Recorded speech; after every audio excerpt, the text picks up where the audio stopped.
ಘೋಷಣೆ ಬೆನ್ನಲ್ಲೇ ಡಿಕೆ ಶಿವಕುಮಾರ್ ಭಾವುಕರಾಗಿದ್ದಾರೆ. ಸರ್ವ ಸದಸ್ಯರ ಸಮ್ಮುಖದಲ್ಲೇ ಸಿದ್ದರಾಮಯ್ಯ ಘೋಷಣೆಯನ್ನ ಮಾಡಿರುವಂಥದ್ದು. ಘೋಷಣೆ ಬೆನ್ನಲ್ಲೇ ಸಿದ್ದರಾಮಯ್ಯ ಡಿಕೆಶಿ 1-to-1 ಮಾತುಕತೆ. ಸಿದ್ದರಾಮಯ್ಯ ಬ್ರೇಕ್ಫಾಸ್ಟ್ ಮೀಟಿಂಗ್ ನಲ್ಲಿ ಹೈ ಡ್ರಾಮಾವೇ ನಡೆದು ಹೋಗಿದೆ. ಕಾವೇರಿಗೆ ಬರ್ತಾ ಇದ್ದಂತೆಯೇ ಸಿದ್ದು ಕಾಲಿಗೆ ಬಿದ್ದಿರುವಂತಹ ಡಿಕೆ ಶಿವಕುಮಾರ್, ಡಿಕೆಶಿ ಭುಜ ಹಿಡಿದು ಮೇಲೆಬ್ಬಿಸಿ ಆಲಂಗಿಸಿದ ಸಿದ್ದು. ಈ ಬೆನ್ನಲ್ಲೇ ರಾಜೀನಾಮೆ ನಿರ್ಧಾರವನ್ನ ಘೋಷಿಸಿದ್ದಾರೆ ಸಿದ್ದರಾಮಯ್ಯ.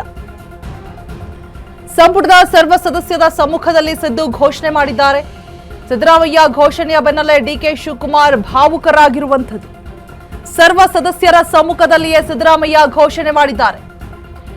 ಘೋಷಣೆಯ ಬೆನ್ನಲ್ಲೇ ಸಿದ್ದರಾಮಯ್ಯ ಡಿಕೆಶಿ 1-to-1 ಮಾತುಕತೆ ಆಡಿದ್ದಾರೆ. ಅಂತೂ ಇಂತೂ ಫೈನಲೈಸ್ ಆಗಿ ಹೋಯಿತು. ಸಿದ್ದರಾಮಯ್ಯ ಬ್ರೇಕ್ಫಾಸ್ಟ್ ಮೀಟಿಂಗ್ ನಲ್ಲಿ ಬಹುದೊಡ್ಡ ಹೈ ಡ್ರಾಮಾವೇ ನಡೆದು ಹೋಗಿದೆ. ಕಾವೇರಿಗೆ ಬರ್ತಾ ಇದ್ದಂತೆಯೇ ಸಿದ್ದು ಕಾಲಿಗೆ ಬಿದ್ದಿದ್ದಾರೆ ಡಿಕೆ ಶಿವಕುಮಾರ್.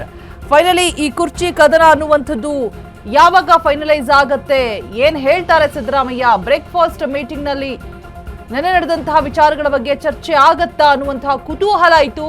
ಫೈನಲ್ ಆಗಿ ಸಿದ್ದರಾಮಯ್ಯ ಘೋಷಣೆ ಮಾಡಿದ್ದಾರೆ. ಡಿಕೆ ಶಿವಕುಮಾರ್ ಸಿದ್ದರಾಮಯ್ಯ ಮಾತಿನಿಂದ ಭಾವುಕರಾಗಿ ನಮಸ್ಕರಿಸಿದ್ದಾರೆ. ಸೊ ಭುಜ ತಟ್ಟಿ ಮೇಲೆಬ್ಬಿಸಿದ್ದಾರೆ ಸಿದ್ದರಾಮಯ್ಯ. ಘೋಷಣೆಯ ಬೆನ್ನಲ್ಲೇ ಸಿದ್ದರಾಮಯ್ಯ ಡಿಕೆಶಿ 1-to-1 ಮಾತುಕತೆ ಕೂಡ ಆಡಿರುವಂಥದ್ದು.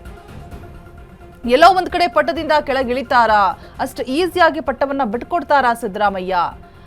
ಅಂಡ್ ಅವ್ರು ಹೇಳಿರ್ತಾರೆ, ನಾನು ಪಟ್ಟದಿಂದ ಕೆಳಗಿಳಿದ್ರೂ ಕೂಡ ಜಿ ಪರಮೇಶ್ವರ್ ಅವ್ರನ್ನ ಪಟ್ಟದಲ್ಲಿ ಕೂರಿಸ್ಬೇಕು, ಸಿಎಂ ಪಟ್ಟ ಅವ್ರಿಗೆ ಕೊಡಬೇಕು, ಇಲ್ಲ ಅಂತ ಹೇಳಿದ್ರೆ ಹಿಂದುಳಿದ ಮತಗಳನ್ನ ಸೆಳೆಯುವಂತಹ ಒಂದು ನಿಟ್ಟಿನಲ್ಲಿ ಖರ್ಗೆ ಅವರಿಗೆ ಕೊಡಬೇಕು ಅನ್ನುವಂತಹ ಒಂದು ಅಭಿಪ್ರಾಯವನ್ನ ಸಿದ್ದರಾಮಯ್ಯ ವ್ಯಕ್ತಪಡಿಸಿರ್ತಾರೆ. ಬಟ್ ಎಲ್ಲವೂ ಕೂಡ ಬದಲಾಗಿದೆ. ಯಾವಾಗಲೂ ಕೂಡ ಡಿಕೆಶಿ ಹೇಳ್ತಾ ಇದ್ರು, ಸಂಖ್ಯಾಬಲ, ಶಾಸಕರ ಬಲ ನನ್ನ ಬಳಿ ಜಾಸ್ತಿ ಇದೆ ಅಂತ ಹೇಳ್ಬಿಟ್ಟು ಸಿದ್ದರಾಮಯ್ಯ ಹೈಕಮಾಂಡ್ಗೆ ಒತ್ತಿ ಒತ್ತಿ ಹೇಳಿದಂತಹ ಸಂದರ್ಭದಲ್ಲಿ ಡಿಕೆ ಶಿವಕುಮಾರ್ ಸೈಲೆಂಟ್ ಆಗೇ ಇರ್ತಾರೆ. ಏನೆಲ್ಲ ಸ್ಟ್ರಾಟಜೀಸ್ನ, ಪ್ಲಾನಿಂಗ್ಸ್ನ ಪ್ಲೇ ಮಾಡಬೇಕು ಅದೇ ರೀತಿಯಾಗಿ ಸಿದ್ದರಾಮಯ್ಯ ಒಂದು ರೀತಿಯಾಗಿ ಎಲ್ಲೋ ಒಂದು ಕಡೆ ಅತಿ ಹೆಚ್ಚಾದ ಆತ್ಮವಿಶ್ವಾಸವನ್ನ ಹೈಕಮಾಂಡ್ ಮೇಲೆ ಇಟ್ಟುಬಿಟ್ರೇನೋ. ಬಿಕಾಸ್ ರಾಹುಲ್ ಗಾಂಧಿ ಯಾವುದೇ ಕಾರಣಕ್ಕೂ ಅವರನ್ನ ಸಿಎಂ ಪಟ್ಟದಿಂದ ಕೆಳಗಿಳಿಸುವುದು ಅಸಾಧ್ಯ ಅನ್ನುವಂಥ ಮಾತುಗಳು ಕೇಳಿ ಬರ್ತಾ ಇತ್ತು ರಾಜಕೀಯ ವಲಯದಲ್ಲಿ. ಸಿಎಂ ಸಿದ್ದರಾಮಯ್ಯ ಬೆಂಬಲಿಗ ಶಾಸಕರು ಕೂಡ ಅವರಿಗೆ ಬೆಂತಟ್ತಾ ಇದ್ರು, ಜೊತೆಗೆ ಕಿವಿ ತುಂಬ್ತಾ ಇದ್ರು. ಯಾವುದೇ ಕಾರಣಕ್ಕೂ ಕೂಡ ಸಿಎಂ ಪಟ್ಟದಿಂದ ನಿಮ್ಮನ್ನ ಕೆಳಗಿಳಿಸೋದು ಅಸಾಧ್ಯ, ನೀವು ಕೆಳಗಿಳಿಬೇಡಿ ಅಂತ ಹೇಳ್ಬಿಟ್ಟು. ಸೊ ಅಲ್ಲಿ ಏನಾದರೂ ಎಡವಟ್ಟುಗಳು ಆಯ್ತಾ, ಓವರ್ ಕಾನ್ಫಿಡೆನ್ಸ್ ಅನ್ನುವಂಥದ್ದು ಇಲ್ಲಿ ಸಿದ್ದುಗೆ ನೆಗೆಟಿವ್ ಆಯ್ತಾ ಅನ್ನುವಂಥ ಚರ್ಚೆಗಳು ಕೂಡ ರಾಜಕೀಯ ವಲಯದಲ್ಲಿ ಆಗ್ತಾ ಇರುವಂಥದ್ದು. ಬಟ್ ಡಿಕೆಶಿ ಮಾತ್ರ ಸ್ಥಿರವಾಗಿದ್ರು. ಎಲ್ಲೂ ಕೂಡ ಒಂದು ಬಹಿರಂಗ ಹೇಳಿಕೆಗಳನ್ನ ಈ ಸಿಎಂ ಪಟ್ಟ ಅಲಂಕರಿಸುವಂಥ ಒಂದು ವಿಚಾರವಾಗಿ ಮಾತನಾಡ್ತಾ ಇರಲಿಲ್ಲ ಎಲ್ಲೂ ಕೂಡ.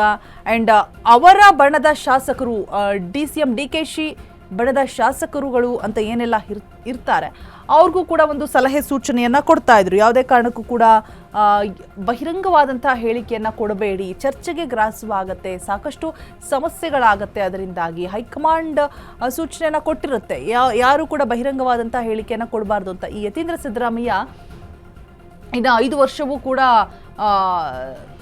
ಸಿದ್ದರಾಮಯ್ಯನವರೇ ಸಿಎಂ ಆಗಿ ಮುಂದುವರಿತಾರೆ, ಮುಂದಿನ ಬಜೆಟ್ ಕೂಡ ಅವರೇ ಮಂಡಿಸ್ತಾರೆ ಅಂತ ಹೇಳ್ಬಿಟ್ಟು ಯತೀಂದ್ರ ಸಿದ್ದರಾಮಯ್ಯ ವ್ಯಂಗ್ಯವಾಡಿರ್ತಾರೆ.